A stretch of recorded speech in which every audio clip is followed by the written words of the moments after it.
Anda merasa kesepian selama hidup dengan si narsistik? Ketika Anda menikah atau hidup dengan si narsistik, yang Anda harapkan sebenarnya adalah bahagia untuk selamanya. Tetapi kenyataannya, Anda merasa begitu sendirian dan kesepian. Inilah beberapa alasan mengapa Anda merasa sangat kesepian selama punya hubungan dengan si narsistik. 1. Mereka tidak membela Anda. Si narsistik tidak mendukung Anda, dan jauh di lubuk hati Anda tahu itu. Ketika masalah muncul, besar atau kecil, mereka meninggalkan Anda berjuang sendiri. Si narsistik tidak membela Anda terhadap komentar sinis keluarganya terhadap Anda. Mereka tidak peduli ketika Anda jatuh sakit dan perlu bantuan mereka secara fisik maupun emosional. Namun mereka akan menegur Anda karena tidak membela mereka. Meskipun sebenarnya Anda membela dan mendukung mereka, si narsistik tetap mengeluh, menuduh bahwa Anda tidak cukup berusaha untuk mereka. Si narsistik selalu berbicara tentang bagaimana mereka akan membantu Anda pada saat dibutuhkan, dan bagaimana semua orang harus saling mendukung. Tapi perhatikan tindakan dan perilaku mereka. Perilaku berbicara lebih keras daripada kata-kata. Mengetahui bahwa si narsistik tidak ada untuk Anda membuat Anda merasa sendirian. Lagi pula, bukankah saling melindungi adalah salah satu manfaat berada di antara orang-orang yang terpercaya? Bukankah itu seharusnya adalah bagian dari apa yang membuat Anda merasa aman, tenteram, dan berada di lingkungan yang Anda percayai? 2. Mereka tidak mendengarkan Anda. Si narsistik lebih banyak bicara daripada mendengar. Mereka tidak suka ketika Anda akhirnya mendapat kesempatan untuk berbicara. Anda bisa merasa mereka memikirkan apa yang akan mereka katakan selanjutnya daripada mendengarkan apa yang Anda katakan. Jika Anda beruntung, mereka mungkin memberi Anda yang terasa aneh. Anda mengerti mereka sebenarnya hanya ingin Anda diam. Mereka jarang bertanya tentang diri Anda, seperti apa yang Anda rasakan, apa yang Anda butuhkan, atau tentang bagaimana hari Anda, seperti apa pekerjaan Anda.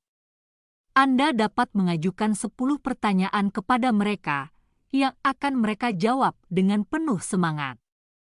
Tetapi mereka tidak akan menanyakan satu pertanyaan pun tentang Anda.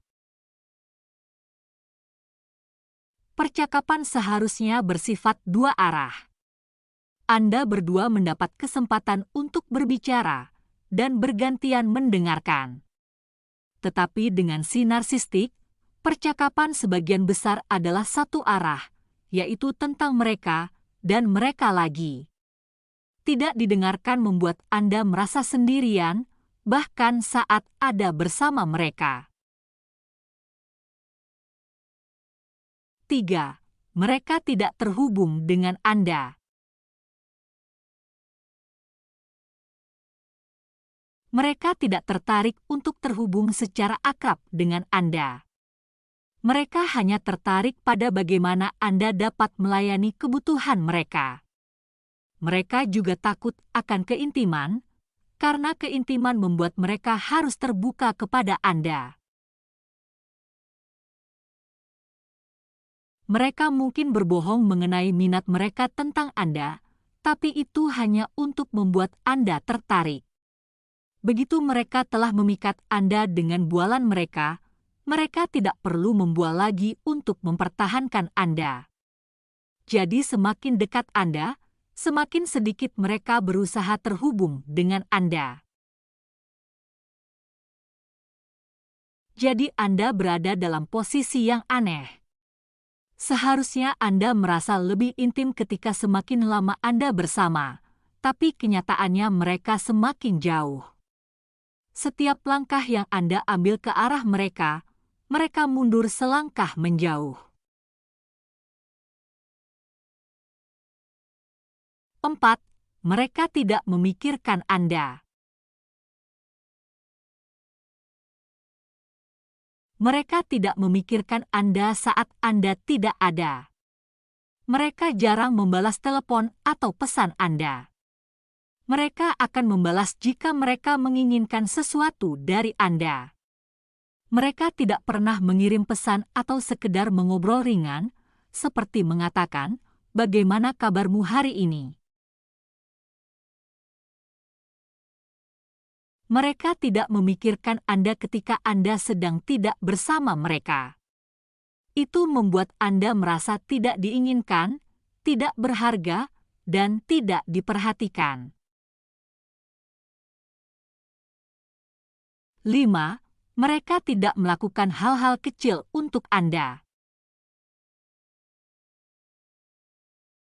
Melakukan hal-hal kecil untuk menyenangkan pasangan itu penting dalam hubungan romantis. Hal-hal sederhana seperti membawakan makanan kesukaan mereka, mengingat warna kesukaan mereka. Ini menunjukkan bahwa Anda mengenal mereka dan memikirkan mereka. Tapi tidak demikian dengan si narsistik. Mereka kurang empati, jadi mereka tidak memikirkan Anda dan kebutuhan Anda. Mereka jarang mengantisipasi apa yang Anda inginkan atau memberikan sesuatu tanpa alasan selain melihat Anda bahagia. Anda tidak mengharapkan mereka melakukan ini sepanjang waktu. Tapi mereka memang tidak pernah melakukan hal semacam itu untuk Anda. Sebenarnya, mereka hanya melakukan yang mereka inginkan. Dan seringkali ada motif tersembunyi, yaitu karena mereka menginginkan sesuatu dari Anda. 6. Mengabaikan Anda untuk orang lain. Ketika sedang bersama, si narsistik akan sering meninggalkan Anda sendirian jika mereka menemukan seseorang, bahkan yang baru mereka kenal, yang ingin mereka ajak bicara. Mereka tidak akan mempertimbangkan apakah Anda suka atau tidak, pantas atau tidak. Dan si narsistik sering secara halus sengaja menggoda orang lain di depan Anda. Jadi ketika mereka ada di dekat Anda, ada perasaan yang mengganggu bahwa mereka hanya bertahan dengan Anda sampai seseorang yang lebih baik datang. Loyalitas mereka kepada Anda sangat tipis. Seringkali, si narsistik juga membatalkan rencana untuk bersama Anda di menit terakhir jika mereka mendapat tawaran dari seorang teman lain. Anda sadar bahwa Anda hanyalah pilihan terakhir bagi mereka jika mereka tidak punya acara dengan yang lain. 7. Mereka mengisolasi Anda dari teman dan keluarga Anda. Banyak orang narsistik mengisolasi pasangan mereka dari teman dan keluarga supaya lebih bisa dikontrol.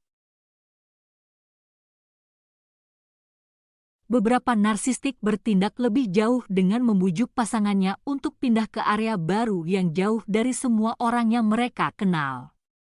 Atau membujuk agar pasangannya berhenti dari pekerjaan.